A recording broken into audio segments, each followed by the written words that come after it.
Well, Dane, what can I say? With the release of the history pack and the reveal of the pull rates, now that we have full information, I think we can clearly say that once again, without a doubt, we are right. We know what we're talking about.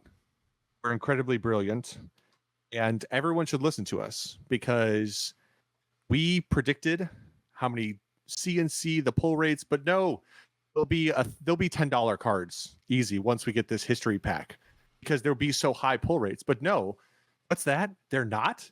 You're telling me that LSS was responsible with reprints and they don't follow the ways of Magic and the ways of Dragon Ball and the ways of Yu-Gi-Oh, tanking card prices wildly while giving us the cards we need?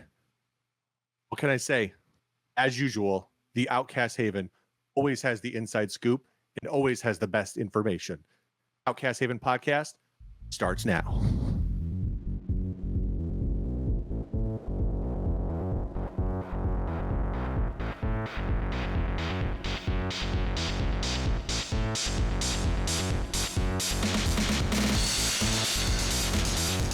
And if we get 300 likes on this video, I'll put a card in my butt.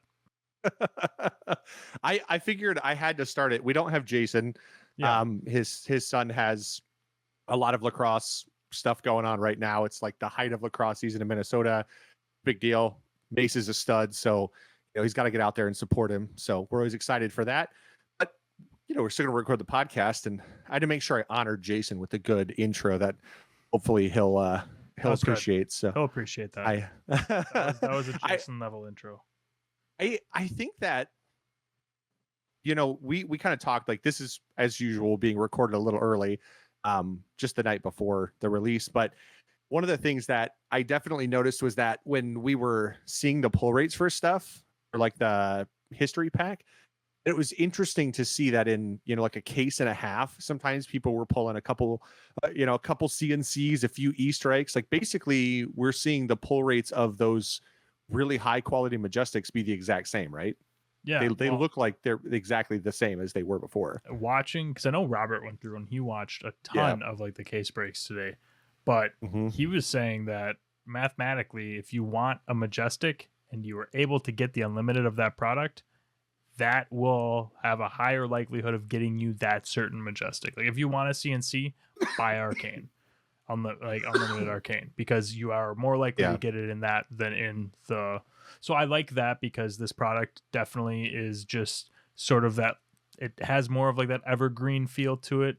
I like how they're kind of lumping it together and saying like these are the first three or whatever it is. You know what I mean? Like these are the first sets, this first grouping, and we're going to phase all of that out.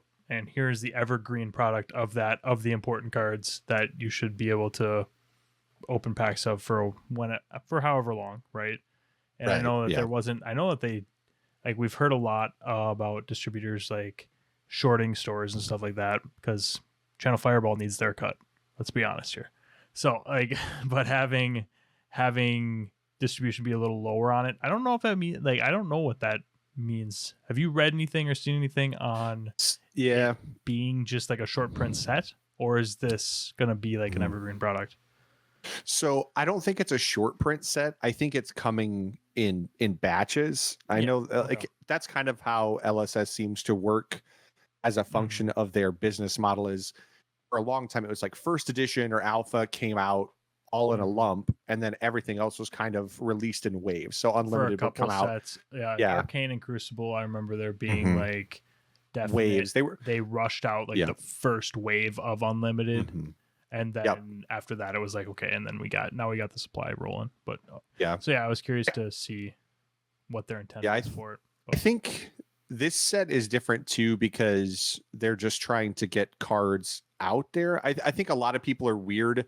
It's weird to me that a lot of people seem almost like bothered by it being a quote unquote short print, when realistically it's meant to be out there for just to kind of fill up the void of any cards that are needed to be scooped up. And like a lot of the cards, there are a lot of people who just don't need them. So that's the thing people are missing, is they're like, so well, my store only got they wanted 30 cases and they only got 10. And it's like, okay, well, 10 most of your cases should be should be plenty, because most of your player base probably doesn't want it or isn't interested in it. Like yeah. when, I don't know. I I'll think be honest, I was really just hoping to like get at some point to see the tunic prices fall, which now I'm certain that they won't. Like they might a little, but like not much. But I was before we knew what the pull rates and everything were gonna be, I was like, it'd be cool to get like some extra tunics or like randomly open packs and be like, oh cool, like I got like if it was like 2 legendaries a pop, because back when we had no idea, right? right. I was like, it'd be cool to get like some tunics so I don't have to swap them between decks and all that. But I don't. I mean, yeah, people don't need it. Yeah, I think it falls into that category of product for me where I have absolutely zero interest, but it's because I don't need the cards, and also personally, I do not like the look of them at all. Yeah. It legitimately kind of bothers me just looking at some of those cards. I get that some of the cards look like almost cleaner, like some of the really light cards almost look clean with the white border. But if I'm being honest, I hate most of the cards with it, especially the darker cards look just awful with that white border, like around Mordred Tide. It's like, nope. So don't like I that. got a question for you then. And I'm curious, like people listening, what your thoughts are, because I was thinking today when I was driving, I was like, was the white border necessary? Like, does that just help like the elitists in us feel better about not having them? Or could they have like just done like they could have just done like the history pack, HP, whatever, nomenclature at the bottom and just let that ride and have it be like the different majestics, different card numbers, like not like Dragon Ball Super where it's the same card number no matter what, right?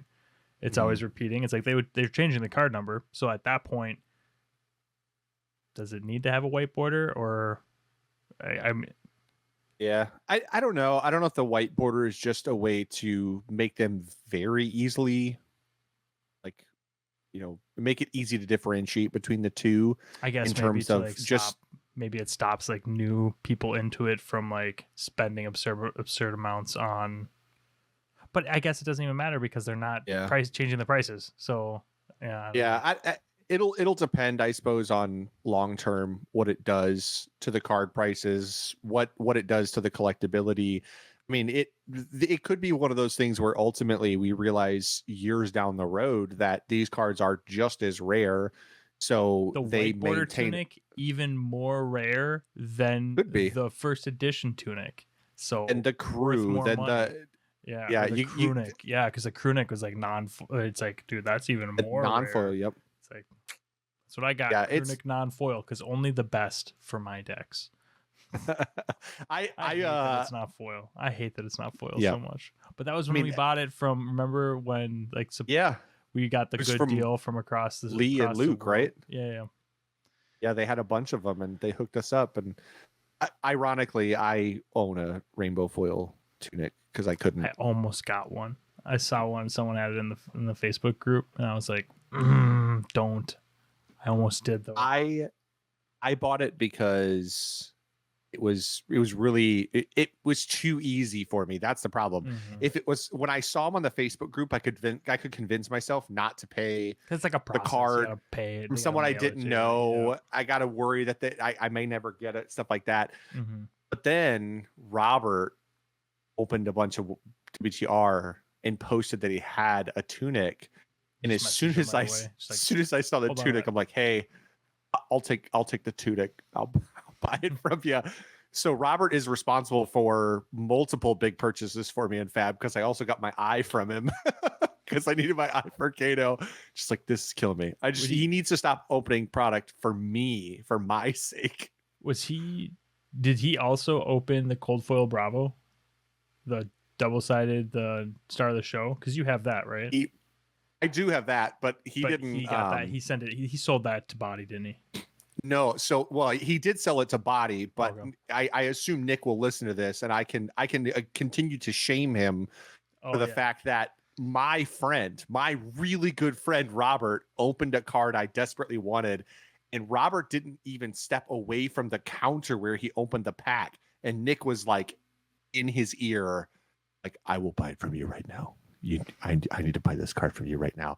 Before I even realized Robert owned the card, It was Nick already gone. owned the card. It was gone. Like, Robert was like, yeah, I heard him talking about it later at the event. He's like, yeah, I opened the full art Bravo. I was like, wait, what? Are you kidding me? I was like, I'll buy that from you. And he goes, Nick already got it. I'm like, what? I like looked across the room and I just like locked eyes with Bonnie. He's like, are you kidding me right now? You're kidding me, right? This is my friend. And he goes, hey man, I was there first. Money talks. And I was like, I'm not going to argue with that. Like, true. So That's I don't know. I'm interested. I think that the product I'm interested is to see what the like the foreign history packs look like, how like the cards and all that kind of stuff. I've seen. So you watched the interview, right? Like you've seen that. Which one? James White interview talking to the. I want to say that they were French. It was like a French content creator group. I think I've seen it. I'm pretty sure I have. And like everyone is losing their minds over this right now. But it's like he said that there was going to be a limited release of black border like foreign languages regionized cards that are released limited like to that group. It's gonna, and he said I'm almost positive, this is what I would need to go back and check, but I'm almost positive he said that all the cards from the sets are going to be available in the localized, that's what the word I was looking for, the localized translations. Yeah, but once those are gone, like that's gone, and then it's going to return to the white border localized still, but like white border cards. So it's not, I've seen a lot of people commenting on like, I gotta find the post now because I don't want to misquote and bitch about something that didn't really happen. we bitch about plenty of stuff, and I don't want to be that. We want to be fair about it. Yeah, we don't want to complain about things unless like they have to actually happen. We don't just make stuff up for the sake of complaining. Anyways, I can look this up and I'll bring it up later on if I find it. Okay, gotcha. Yeah, I think that it'll be interesting because I think those cards are going to demand a high price. And if I'm being honest, the smartest people will be the people who get them in their localized language but speak English, but they buy the localized version from their shop to just open them and sell them to Americans, because Americans love foreign language cards. That's just something about it. Yeah. Like, I don't know, they love it. It happened in Destiny, right? Like that was like a hot thing, was Destiny players were wandering around trying to find all the guys who came to Worlds from Europe because the cards were localized. Yeah, it was cool because like you could trade. Like I had cards in my deck from you would just trade. Yeah. You would just trade version. You would trade the English version for the localized for their language version, just to get them 1-for-1, and they were happy to do it too because they never got the English versions over there. So there's something about having it, and it was just cool though to like have for the sake of like it was like the memory of like going out to bars trading with these guys and like or whatever it was, getting to know them, and then being like, oh yeah, this is Luciano's whatever. I am so brain farting on everything Star Wars Destiny. Super funny. I actually watched videos on Star Wars Destiny today for the first time because I had just seen, for the first time in like 2 years, 3 years, because I had seen a new set, something about like a Grievous like conflict deck or something like that that was being released, and I was like, that seems kind of, I mean, that's piqued my interest because Grievous is one of my favorite characters, even though he was kind of trash, but always cool concept. Extra weapons. There's like a big there's a big bad Rey. There's like a Rey Palpatine style where she's like 28 points or something. She's like, your entire deck is just Rey. It's just three dice there or what? She gets like her dice plus like a Luke and a Leia because she's using, it's like her all of the Jedi. I am all the Jedi. I am all of the Sith. All right. Anyways, that got me really like, I missed Destiny quite a bit today. I was reliving the feels. It was all because of fucking Eric. Eric posted on Facebook about his time hop of being at Worlds with Nick sitting across from him, and I was like, yeah, man, those were really fun times. That was good. He posts every year. He shares the post of when he went to California to visit family, and he played in an event because he just happened to be in California the same time there was an event, and he got to play on stream with his like Ewok deck that he loves so much, and he lost, and he always posts it with the day I brought dishonor on my family name. It's like a link to the video. He shares it every year. He like reshares it every time. He's like, this is the day I brought dishonor on my family. Just like a stack of him saying that every year. God, that's so good. But yeah, yeah. What else we got? I'm excited. What else we got? We for history. Got the Pro Tour coming up, which we're a week away from the Pro Tour, which that's soon. It's interesting to me because it feels like the news cycle surrounding it has been quiet, but to me that tells me that people are trying to fact check themselves. I think in their mind everybody believes that Starvo is still the best deck.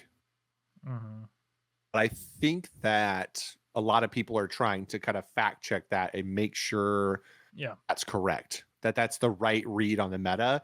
Because I know, locally, a lot of people are testing, getting ready for it. We're not going. We're going to Vegas in like a month. We did a swippy swap. Jason is still going to the Pro Tour. Yeah, Jason will be there. Yeah, but we, the two of us, are going to be in Vegas. So if you're going to be in Vegas, we'll see you there. But we won't be at Pro Tour, which is it's cool. I would have liked to go, but we have some family stuff. So, family first. That's an important rule for us. I can't travel like a madman, so I had to make a hard decision. Do I want to miss another Vegas world premiere, or go play a Pro Tour? Which, if I had qualified, that's one thing. But honestly, like the team event and like having you, me, and Robert like get in on that, sounds super. Like I'm super pumped for that. I'm more excited to compete in that than I've been to like compete in something for a while. So it's gonna be a silly good time. I mean, and it's a world premiere too. So we got to go. Jason and I got to play in the world premiere last year in Vegas, and for Tails, and that was an absolute blast because it's just cool the way that LSS does it. Most card games full spoil the sets before they come out. LSS doesn't, and it's cool to see that. And then you see some of the cards that you don't normally see. It was cool to be in the room when the first Fabled ever was open for Tales of Aria. It's little stuff like that. It's cool that for a world premiere, it's something that is unique that they do with this game. This year it's cool because they're doing 3 of them all on the same day, or I don't know. I know Sydney is because I know Sydney is the same weekend because Dave is going, our buddy Dave. So Dave is going. I'd assume the other one is too, but that's another cool thing, just having like now simultaneous world premieres. So apparently you can, all the Star Wars Destiny people, apparently you can logistically set up a worldwide release, a simultaneous. Sorry, only Destiny fans. Simultaneous release. Only Destiny fans, former Destiny players are going to get that joke about we're trying to just logistically set up a worldwide release to make it all happen. Okay, we get it. So, but LSS, they're capable of things that just other people just have never been capable I guess all of this whole time, they're just, they're subverting expectations constantly. And some of them expectations, good grammar, are like just established norms in the TCG community that they're like, nah, we're going to actually do this successfully. Yeah. We're not going to delay every set by 2 months. We're not going to, it's like, what are you doing? Stop being good at making us happy. What the hell? The irony of some of the games being constantly like, we played DBS, obviously people know that, but one of the funny things about DBS is they always are like a month or two behind. And the irony is it's them doing it like a month or two like that basically has the community in this loop where they just understand that every set will be late, which is like the guy in everybody's family, right? Everybody has a family member who's always late that you eventually just lie to. It's like, hey, everyone else is having dinner at 5:30. They're being told to meet you there at 5. And it felt like that was the way that, some games function, where it's like, you just tell new players like, oh, the new set comes out in 2 months. Like, well, I looked on the website and it said it comes out This no. It comes out in two. Don't worry. We know it says this month, but it's actually in a month. That's the correct date is in a month because they're always wrong. LSS, hitting production deadlines for a small company is impressive. But what do you think, going back to the Pro Tour, what do you think is going to happen with the Pro Tour? What do you think we'll see for percentages and representation? I think representation, Starvo might drop a little bit, but I think that he's still going to be very prevalent top tables. Like, I think that just, because what was the big event that showed us that Starvo was still... Well, they had the Battle Hardened, but it wasn't on the new, it wasn't on the new, like, suspension ban list, the new BNR. Oh, it wasn't? It wasn't instituted because that happened the last weekend of April. The first, technically, the BNR went into effect on Monday of this week, I think, on the 2nd. So, yep, that is correct. But I think at the same time, I don't know. I think most people kind of believe that Starvo is still the best deck. A lot of people's argument is the control-y, fatigue-y style isn't as good, and my argument remains you don't have to control or fatigue if you just reveal every turn, which you can do if you just play the deck casino style, right? Like that's the casino deck in a nutshell. Is you play like Spinal Crush because it's 5 cost, you play Oak and Old. A lot of those decks weren't even playing, or they were playing like 2 Crippling Crush because you would just play it if you had a bad hand. You're like, well, if I got the Crippling Crush, that'll be my off turn, my quote unquote off turn. Right. So I think a lot of it's just reveal every turn, and then Arsenal Lightning Surges when you get them, then reveal, then you play the Lightning Surge, then you play the big attack, then you whack with Hammer, and you're able to just have this like absurd constant pressure. And again, we talked about it last week, but like the argument is, well, with Autumn's Touch gone, it doesn't defend as well. It's like, right, that pushes it more to the high rolly side, right? Like that's basically what you're telling them to do is like play the deck more high roll. And I think that version of it is more punishing and pushes a lot harder on some decks, where the deck was actually weirdly, it was starting, like the popular version of it was starting to lean into that Michael Hamilton archetype where it had a little more control because they realized that if you missed against certain decks, you lost. So it was like, well, I can build the deck to where I could reveal for sure the second time through. But the first time through, it's just if I reveal, it's a lucky thing, but I can play it more like a Guardian deck. And then now LSS took away, like in the BNR, we lost Autumn's Touch, and it's like, all right, well, we're playing high roll. We're just going all in. It's all high roll all the time. Like we're just YOLO. That's how we're playing this deck now, which I think in a tournament, like Patrick, who plays here locally, is a very good player. One of the things he made the comment of at a Discord we're in is I think he made the best point about it, which is you have to keep in mind that like you're going to play a lot of games against a lot of really good players. And if all you have to do is figure out how to win the mirror, but you feel like you have an advantage in every other matchup, if skill level is equal, why not play the deck that's strongest with the least mental fatigue? Yeah. That's basically what Starvo is, right? If you feel like Starvo and Chain and Prism, even if you say, look, Starvo was more powerful and now it's on the same power level, or maybe it's just barely better. If you have to play 12 rounds of a tournament, why would you not play the deck that's easiest to play, right? Like that's just, if you have to drive and stop and go traffic and you can choose to drive an automatic car, it's probably easier for most people just to drive an automatic, right? Yes. As someone who drives a manual and drives for their living, traffic fucking blows. Exactly, right? Like, why would you not, if you have the choice to not drive the stick shift, aka Prism or Chain, why wouldn't you? Because like in round 9 or 10, when your brain is tired and your decision points are, okay, I have this many shackles and I've pitched this many cards, and how many more shackles do I have to make? Or your decision is, I don't have the 3 cards I need. I use Tunic, I Crown. Now I have the 3 cards I need. That's your decision point. Like that's your major decision point difference. Do I need to look for the reveal or do I have it? Yes or no? Act accordingly. And go. Yeah. And go. Yeah. So I don't know. I still think that Starvo will probably be 60+%. Yeah, I think I was gonna say he's gonna. I was gonna give it 40 to 45 plus percent.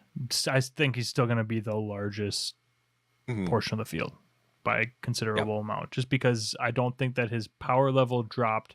To your point, I don't think his power level dropped enough in the high roll build to warrant ignoring how easy he is to play for a long tournament. It becomes an easy decision. I mean, a good player, if you think that everybody in that room will be as good or better than you, then you play the deck that's easy to play, so that way the deck doesn't fail you. You rely on the fact that if all things are equal, you play the deck that's slightly better, that gives you a better chance to just high roll and win. Because I think the issue people sometimes forget, or the thing that people don't think about, is what's the best turn one play in Flesh and Blood? What's the most powerful thing that any deck can do on turn 0 of a game? Reveal, Broken Old, used. There's nothing better. Like power wise, what it accomplishes is you can't block. You're going to lose probably 10 health as the person that's getting it hit on them. You're going to get hit with an ice hammer that you probably can't defend, and then they're going to still get an arsenal to crown and shield to get their setup going and keep the tempo. So it probably puts you at, realistically, it puts you at almost a double-digit life deficit with a Frostbite token going into your turn 1. And it's like there's no other decks that does that. So why would you not? If you can high roll people like that, even 2 or 3 times in 12 to 15 rounds, why would you not play that deck? Like, to me, it blows my mind that anyone would think that that's not the most busted play in the game. And why you wouldn't play it for free. It's like, what's the negative playing Oakenold? Literally nothing. There's literally no negative to fuse and reveal Oakenold somebody turn 0. They're gonna get hit in the face. I don't know. I think it's the best. It's the best deck in the game. There's no reason not to play it if you're going to that tournament. Is there a deck that you think could surprise people? I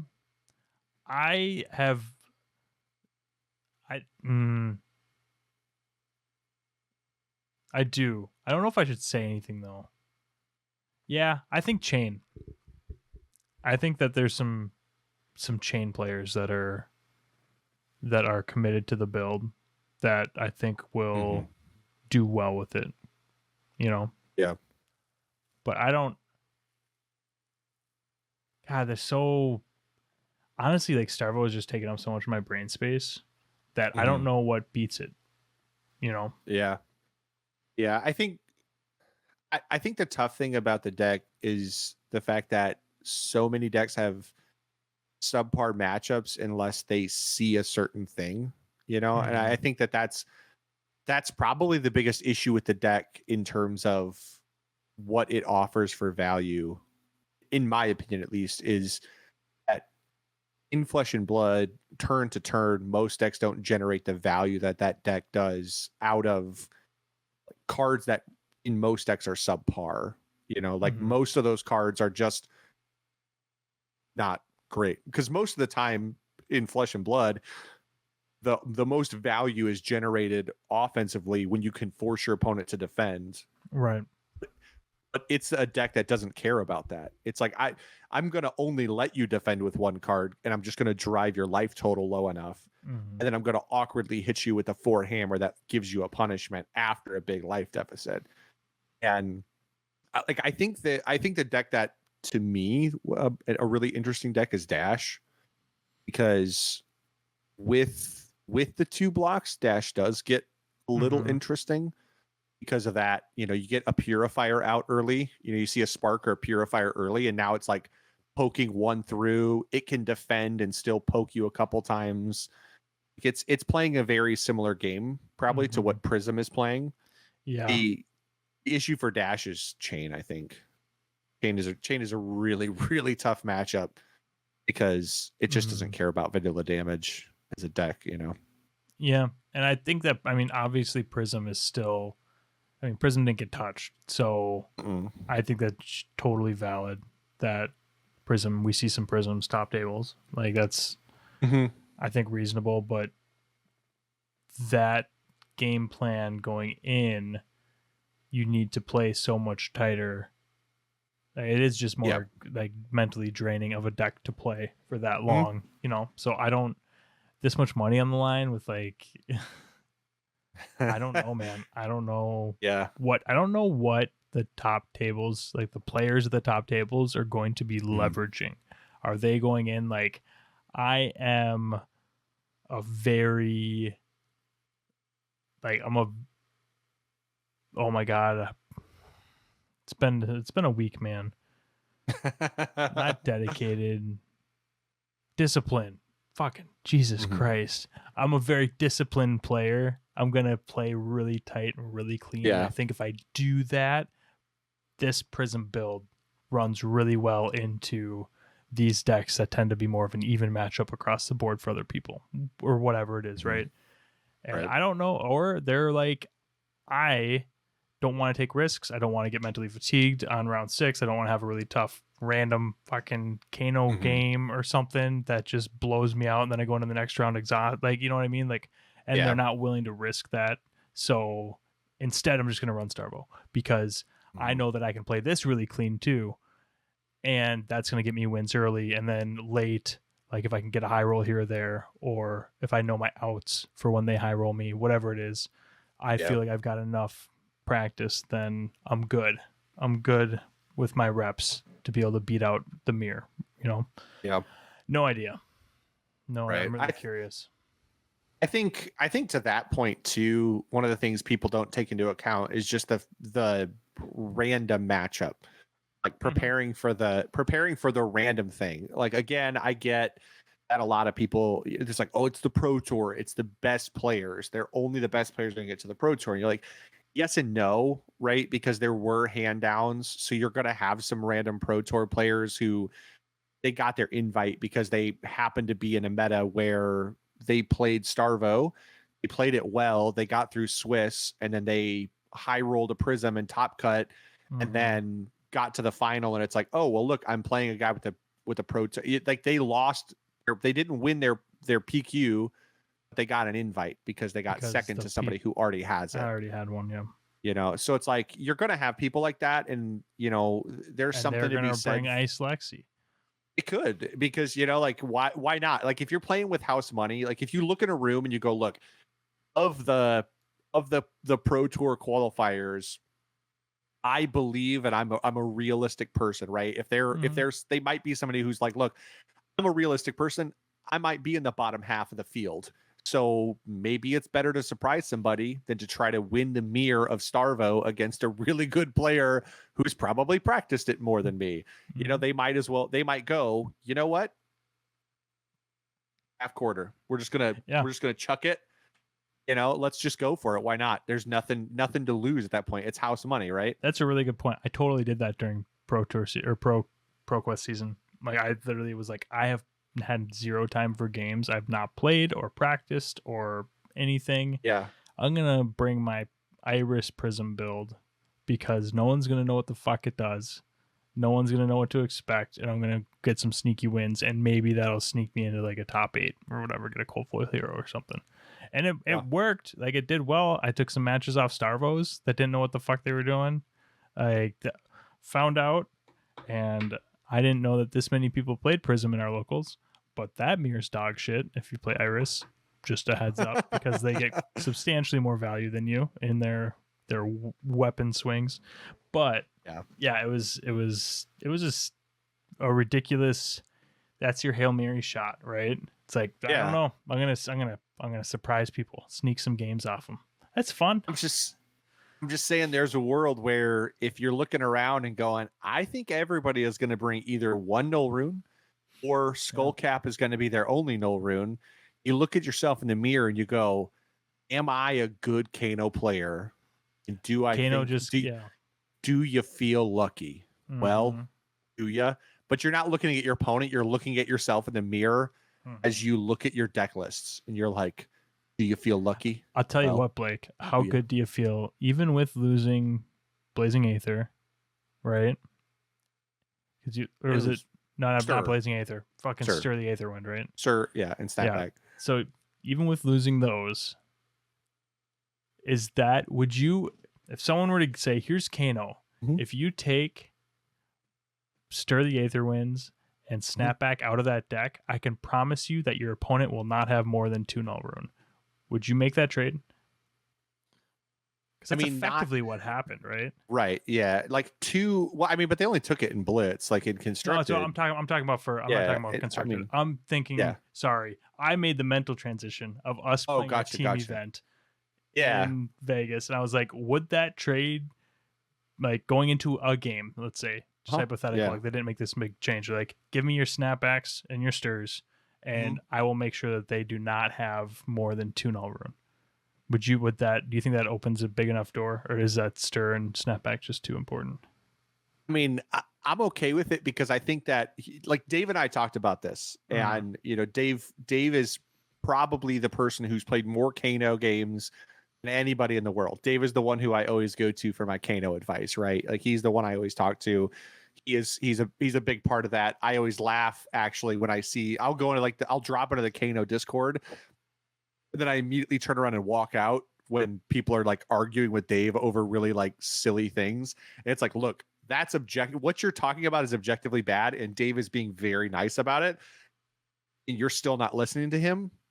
Meanwhile, I just am like, I will say nothing, because if I start to speak and somebody talks to me that way and says something crazy like that, I will definitely get myself banned from this group. There is no doubt about it. But one of the things we talked about was, I think what they did is, ironically, they said, well, we want to limit Kano's high roll potential because we feel like he's too high rolly. Problem is those were setup cards. Like you had to set up stir into something with snapback. You're not playing stir and snapback as part of your turn 1 high roll.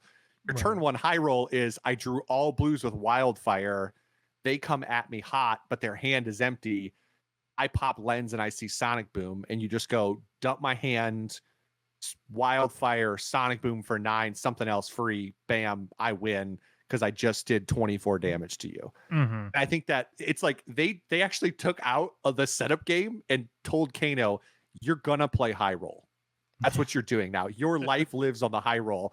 And Kano players went, oh, this sucks. But I mean, that's kind of the game I played anyway. So I guess I just replaced my stirs with like red cindering, and then I arsenal that instead of stir, and now I get to opt 3 and I get to opt 2 if I need to off of my thing.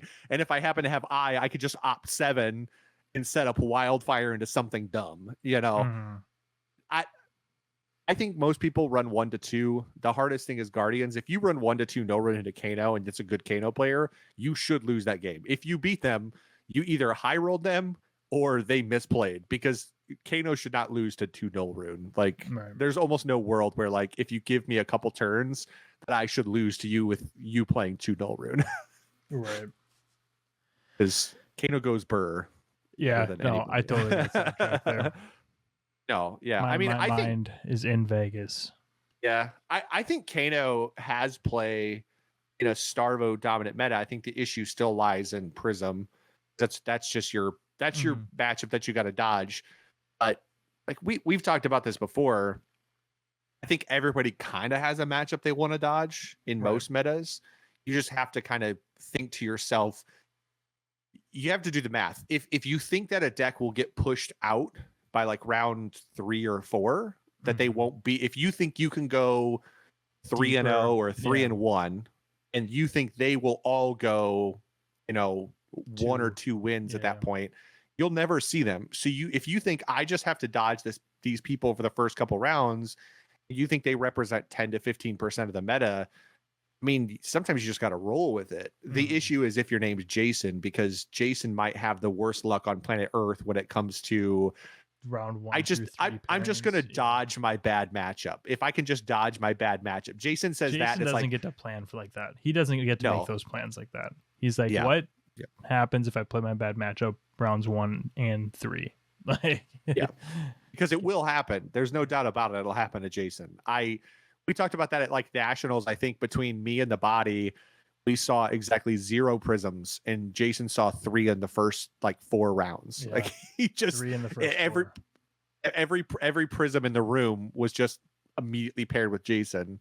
And that was And not a we Prism caught was them. not a popular deck in that No, that field. not at all. Briar was running rampant, and that hadn't been Yeah, solved yet. So yeah. the fact that he saw 3 of them, I was like, Jesus. Like, dude, there's probably only like 7 of them in the whole room. How did you Yeah. catch half of them? You caught half those hands. That's unlucky, man. God. Gem Software hates you. Yeah, for real. I don't know. Yeah. I'm just excited. I'm excited to see what the national results are. Mhm. I don't particularly care Pro Tour. who wins necessarily. Or the Pro Tour. I don't particularly care who wins. I mean, as long as they're playing Starvo, just so he can go away, I think that's most important. He's got a lot of opportunities that weekend to get himself those points. But do you have who do you think, if you had to pick a player, your dog in the fight, who's the player dog in the fight? Yeah, who's the person you would put your money on? There was somebody. Oh. Do you think there's like a group of players that you just expect, like, of the top 8? Is there a couple players or a few players you just think there's no doubt these certain number of players are making top 8? Is Hayden going? I have to imagine he is. Yep. Yeah. Hayden will be there. Matt Rogers, Michael Hamilton. I don't know what it is. Going. I think it's because like because he won with Prism. This is what it was. Is he won with Prism when no one was expecting it. Everyone was scared of the Boogeyman chain. And then he played Briar. And granted, it was like a Cheerios Briar. I don't know what build he was on, but Briar was still kind of just running amok, right? And he played Briar and also top 8'd. But Tyler, like, is Horsepool, I'm convinced he's a fantastic player. Never actually, I know Jason actually talked to him. I never got a chance to talk to him, but just like his results, I think you can't argue that he's a really great player, and I hope that he does really well. I mean, you got the New Zealanders that are coming, like Matt. I mean, what do you? Yeah. I hope it's hard. Don't make it. Like, no, of course. Like, you want everyone to. I want everyone to win. No, I think Hayden will do really well.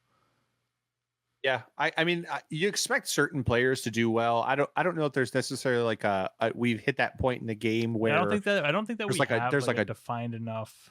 I feel like in 2 years we'll have a pool of like 15 to 20 players that you recognize the majority of their names. That's what I'm expecting to happen. Like, it's still too wild. Still too new. I think the hardest part about the game right now is we have a handful of players that I think people in the competitive scene pretty well identify. At least the names sound familiar. You know who Hayden Dale is, obviously, for more than Arsenal Pass. You know who Matt Rogers is. You know who Mike Hamilton is. Like, Michael's proven again and again that he's very good. I totally left Michael out. Yeah, fucking like idiot. Michael, I think will do extremely well. Yeah, like you expect certain players. I think one of the guys who probably doesn't get his name thrown around near as much as he should, because he hasn't won anything, but it's like he's always around, is Cody Williams, who we played Destiny with Cody. Cody was Manton in Destiny, and like Cody was always around there. He was always a very good player. He's probably the most committed chain player out there. I don't know that anybody else performs at the level he does with chain, but Cody's a guy who I think really good players know him, but I don't think his name is nearly as recognizable as like Arik or Michael Hamilton or Matt Rogers, because he hasn't won a calling. But Cody's one of those guys where it's just like he somehow takes the back seat in spite of the fact that his consistency is maybe better than any player in the game in terms of he's always there. He's every day to most of the top 8s. Cody gets there. He's just been the unfortunate casualty of like a Starvo meta, playing, but he plays chain. That's what he does. And I think the next iteration of the game will move us to having like a group of tier 2 players, maybe, that it's like they're there, but it's not as often necessarily as your normal, like your superstars. It's like when do they break in? It's like every sport has those players who are in like year 2 or 3. It's like when is their time? Like when do it's they break funny. into to be the star? I'm kind of waiting for Joe to like make his top 8 consistently, like Yeah. honestly, so like because I mean he's been around, like he challenged back even from the beginning when he was like challenging Kale on yeah. I feel like he's a fantastic card player too. Like he's from Destiny days as well. Like he's an interesting guy because he kind of falls into that category where he seems to be the architect oftentimes of the best decks, but then somehow it always seems like when it gets to the events, he catches like a couple bad matchups early, or he's got to win an in game and he gets, smacked with like the worst possible matchup at the worst possible time. It's like he always seems to be the guy who catches like the least fortune in terms of his matchups. Like he's got Jason luck when it comes to Swiss. Like he always catches bad matchups, but a lot of times, like, he and Cody are really good friends. They test together. They're on the same team, that kind of stuff. And Cody and him play almost identical decks all the time, and Cody's always winning, and Joe just seems to always catch bad matchups. It kind of makes me think locally of like Andrew and John, right? They always play together. They always test together. John always just every time I see John, I feel bad because like I'll talk to him at like a PQ, and he's like, "Yeah, I caught it. I like drew a dead hand against the deck, and they just went off on me. I drew like three no block cards in the deck. I drew them all in one hand and just got wrecked. And I tried to cycle one away, and I got a staunch response, and then I couldn't even play it because I couldn't afford it or something crazy. Yeah, it's like he always catches that bad fortune. Yeah, or they'll play each other, and then he'll just get high rolled. It's like, I built the deck, fucking asshole. I built this that you high rolled against me. No, it's 100% happened to him. Yeah, that did happen. But yeah, no, it's funny. That's a good analogy. But yeah, no, I'm super curious to see what happens. I'm honestly just really excited to see like the pro scene pick up a lot more, because it gives me stuff to do when I'm bored during the week and can't play games. If like there's things happening, you know what I mean? Yeah. So it's exciting. It's exciting that it's coming. I'm excited for, we've got another skirmish season coming up, another Pro Quest season coming after that, a Pro Tour in France. I'm really interested to see how many people make the trek over to France for it. But then I say that and it's like, oh, well, are people really going to make that journey? Because I think about like my life, and it's like, well, I'm married with kids, and I got kids to school and stuff like that. I don't necessarily have the flexibility to just like fly over to France. That's, I know there are people who do it, but a lot of those people, might not have kids or stuff like that. And because it's like I couldn't make it, so I don't know how many people are going to make it. But then what's his name, Yuanji Lee, I think, is who he won, flew from America to go to the calling and won it, which, by the way, I know we have some listeners from all over the place, but do you think that puts some pressure on like the Euros coming over? Do they need to like reclaim some glory to come to America and take the Pro Tour? Because like they finally got their calling, and we sent in a ringer and took their first calling win. We just took it from them. And do we have is there yet to be a like a major event winner in the United States that isn't a US based player? Aren't they? I know people are always like, oh, Tarek's from Canada. You're like, Tarek lives in America. Okay, he lives in America. He played in our nationals. He was capable to play in our nationals, which means he's a US player. Okay, people live in America that are from other countries, just like people live in other countries that play in their nationals. So just so we're clear, because I think that's the big question. Can anyone topple giants that are the American player base? I mean, the American player base is fucking huge. So I don't know what the expectation is there. Again, everyone should just have fun. I just like, I felt like Jason's not here, so we have to say something controversial. My blood pressure's normal. Like I'm not like nervous or anxious at all. I'm really happy and chill. We're just having a conversation. Oh, Jason's not here. Oh shit. Dane's like, Blake isn't going to be screaming and yelling back and forth at anyone, so I get to just like enjoy this very I don't have to deal with like process. the second hand, like just listening to you two. Like, oh, I'm gonna have It's to like, edit this is so much shit. Yeah, so I figured, I had to throw something controversial out there, which is like, other than like nationals and ProQuest, like anything here now, even a European calling, like the Americans have taken it. This is like this is like it's like all of the big, national things, right? Except for some reason, Americans care about solo events. That's the thing, because I know somebody will come in. I was going to reference like the World Cup or, like the Olympics or something. Look, when it's a solo thing, Americans love solo fame. They don't like sharing the fame. We don't care about the World Cup because it's not a solo game. You can't be a superstar in the World Cup. You have to play as a team. And no Americans are interested in that. That's why we are good at card games, because card games are a solo thing. We can get our own fame. And how long until, if you had to guess, over under 2 years for an American to go over and take a calling in New Zealand? Just out of spite? Like, you think someone's going to fly to... Oh, okay. I mean, was the European calling out of spite, or was that just like he went and... It's a calling. I don't think it was a spiteful thing. He just did it. I think he just did it to prove a point. He was like, I'm over there. You think he's like, I'm buying this ticket. I want to shove it in all of their European faces. Yep. Yeah, he wasn't going to let the Europeans have anything. He was like, we can't... Americans are very vindictive towards Europe for some reason. Like that specifically. I don't think so. That's not what I've seen actually at all. Oh, I think it's actually typically the counter, right? Like Europeans hate Americans.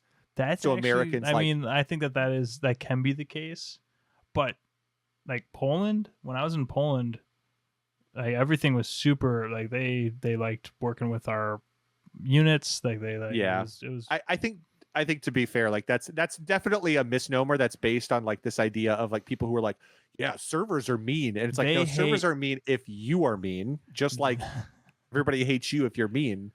They hate the peacemaker Americans. The Americans that are just like that Peacemaker was made to be a caricature of. Those are the Americans that everyone hates. But that's not even like a substantial portion of Americans.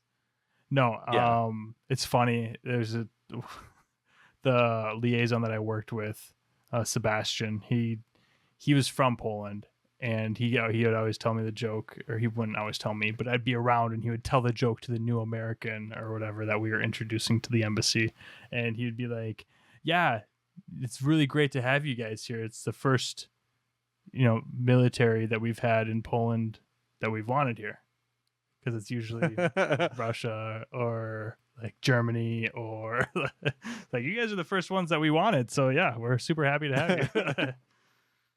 Yeah, that was like I think I'm interested. I'm curious. I'm actually curious mainly about how many players from overseas will be at the Pro Tour, because it sounds like a lot, which is exciting. It's going to be the first event where, like, if I'm being honest, I'm excited for it, and I really look forward to the opportunity to see like the best in the world come together to play against one another, because up to this point we've had like when the best players in the world, or when the best players in like the US were playing, most of them were playing in nationals, except for a handful who had bad matchups or whatever. Like they didn't they didn't feel like it was worth playing day 2 at nationals, so they played the calling, or they didn't have an invite. But there were a lot of really good like US players who weren't playing in that calling, and then we had a couple of foreign players like Hayden and Dante and Matt came over and played some. Yeah, and it's like, it's cool to see that. I'm excited to see it on like a grand scale. Like, honestly, I'm really excited to see like, the best in the world face off against each other. I'm really excited when we start to watch top tables that are defined top tables. Like, it doesn't have to be top 8. I'm excited to watch like the top 32 players play against each other. That's going to be really fun. Those are going to be really good matchups, and I'm yeah, it's super exciting. I'm really excited. Yeah, the top couple tables after like the first 3 or 4 rounds where it can be a little chaotic, where it starts to settle in as like 4-0 players facing off, 5-0 players facing off. It'll be exciting to see those matchups, and I'm just I'm just pumped to see the best players in the world all gathered together in flesh and blood for the first time. It's gonna be cool. The common language. Sick. The common language. Playing Common great games. language of playing great games. All right, everybody. Thanks for hanging out. We got it. We almost knocked out an hour. We came into this. We're like, there's not really much to talk about, but we fucking drug her out just for you guys. So hopefully you weren't too bored. Hopefully you stuck with us. Be sure to like and subscribe.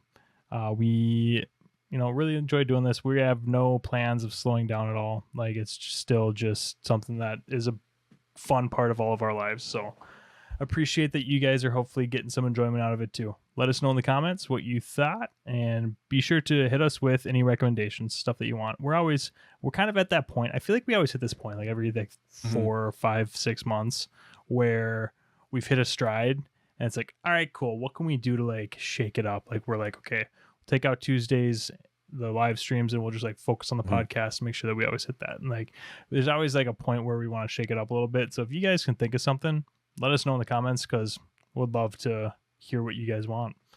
But on that note, that's all I got. You got anything else, Blake? I got nothing. We do have a content creator kit. The content creator It's coming. Kit. There was some issue with the mailing, but we got one coming. So if you've seen those come around, we'll be a little bit delayed. I feel like we were a little delayed last time too. We kind of hit the ebb after the flow, or whatever, however you want to say it, after like everyone else released all their stuff. We kind of came in and cleaned house. We did a big one, and that just kicked all of our budgets in the dick with shipping. So instead of that, thank you, by the way. We had like 3 or 4 really great subscribers who offered to like be a hub in Australia that we shipped the 4 Australian winners to, and then they mailed them out. That was amazing. That helped so much, but it still was super not cheap. So we're going to do a little bit more of a slow burn is our plan right now. Details to be announced, but be on the lookout for those, where we're just going to be kind of like divvying them out to people in the comments or people that we have participating in stuff as the weeks go on.